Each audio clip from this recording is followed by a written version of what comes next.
जरा सोचिए, क्या ऐसा हो सकता है कि जिस चीज को हम आप सब लोग कचरा समझकर फेंक देते हैं, उसी में करोड़ों का बिजनेस छिपा हो। आज हम एक ऐसे ही कमाल के मौके की बात करने वाले हैं जो हर रोज के कचरे को एक सोने की खान में बदल सकता है। कुछ वक्त पहले मैं एक छोटी सी धूल भरी फैक्ट्री में पहुंचा था। माहौल बड़ा ही साधारण था। कुछ लोग बोरियां उठा रहे थे जो देखने में तो किसी काम की नहीं लग रही थी। मैंने बस यूं ही मालिक से पूछ लिया, भाई साहब आप इसमें क्या बेचते हैं? उन्होंने मुस्कुराते हुए एक बोरी खोली और अंदर से निकला एक चमचमाता हुआ पाउडर। और फिर उन्होंने बड़े गर्व से कहा, यही तो हमारा सोना है भाई। हैरानी की बात है ना, एक ऐसा पाउडर जो रोजमर्रा के कचरे से बनता हो और उससे महीने के लाखों रुपए कमाए जा सकते हैं। सवाल तो यही है कि आखिर ये जादुई पाउडर है क्या? तो चलिए अब इस रहस्य से पर्दा उठाते हैं और जानते हैं कि उस फैक्ट्री मालिक के कहे हुए सोने का असली राज आखिर है क्या। ये है ग्लास पाउडर। जी हाँ, बिल्कुल सही सुना आपने।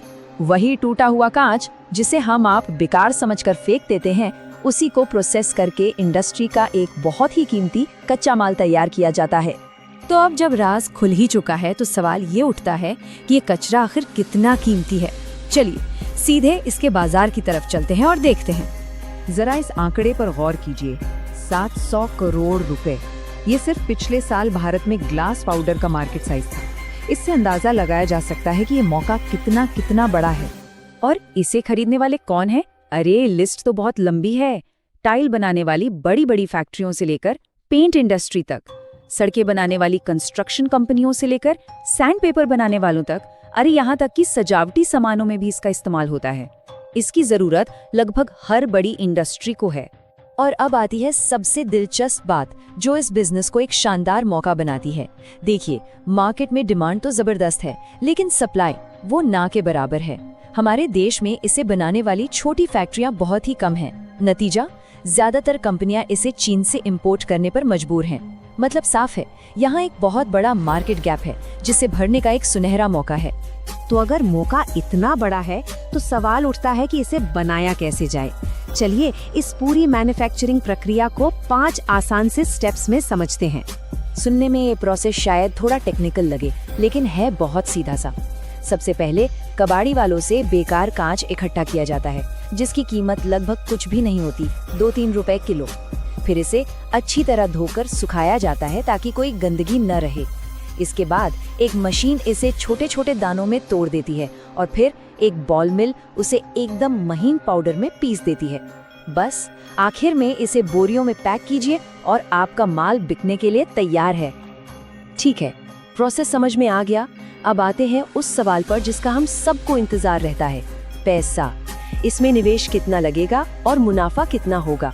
यकीन मानिए, एक मैन्युफैक्चरिंग यूनिट के हिसाब से इसका शुरुआती खर्चा बहुत ज्यादा नहीं है।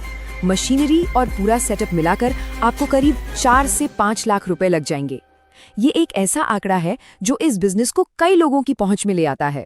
और अब देखिए मुनाफे का असली खेल। मजे की बात यह है कि 1 टन पाउडर बनाने की लागत लगभग 7,000 रुपए ही रहती है, चाहे आप कोई भी क्वालिटी बनाएं। लेकिन बिकने का रेट, उसमें जमीन आसमान का फर्क है।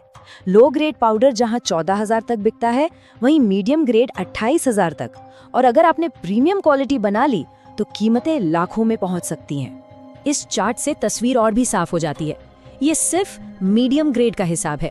देखिए, ये जो पहली पट्टी है वो आपकी लागत है, सिर्फ 7,000 रुपए। और ये दूसरी पट्टियां दिखाती हैं कि आप उसे कम से कम 15,000 और ज्यादा से ज्यादा 28,000 रुपए में बेच सकते हैं। मतलब मुनाफा दोगुने से भी कहीं ज्यादा है। तो इस पूरे गणित का निचोड़ बस एक लाइन में है, आपकी मशीन जितनी बारीक पिसाई करेगी, आपकी कमाई उतनी ही तेजी से बढ़ेगी। सीधी सी बात है, क्वालिटी ही इस बिजनेस में मुनाफे की चाबी है। ठीक है, प्रोडक्ट तैयार हो गया, मुनाफे का हिसाब भी समझ आ गया। अब आखिरी और सबसे अहम सवाल, इसे खरीदेगा कौन? चलिए आपके ग्राहकों को ढूंढते हैं। अच्छी खबर ये है कि ग्राहक ढूंढने के लिए ज्यादा भटकना नहीं पड़ेगा। टाइल बनाने वाली फैक्ट्रियां, पेंट कंपनियां, सड़क बनाने वाले कॉन्ट्रैक्टर्स, ये सब आपके तैयार ग्राहक हैं जो इस माल को बड़ी बड़ी मात्रा में खरीदते हैं। और सबसे बड़ी बात, ये सभी इंडस्ट्रीज अब चीन से आने वाले माल पर अपनी निर्भरता कम करना चाहती हैं। वो बेसब्री से अच्छे लोकल सप्लायर्स की तलाश में हैं। मतलब आप सिर्फ एक बिजनेस नहीं शुरू कर रहे, बल्कि मार्केट की एक बहुत बड़ी जरूरत को पूरा कर रहे हैं। ये कहानी हमें वाकई सोचने पर मजबूर करती है ना, कि हमारे आसपास जिसे हम कचरा कहते हैं उसमें ना जाने और कितने ऐसे खजाने छिपे हुए हैं।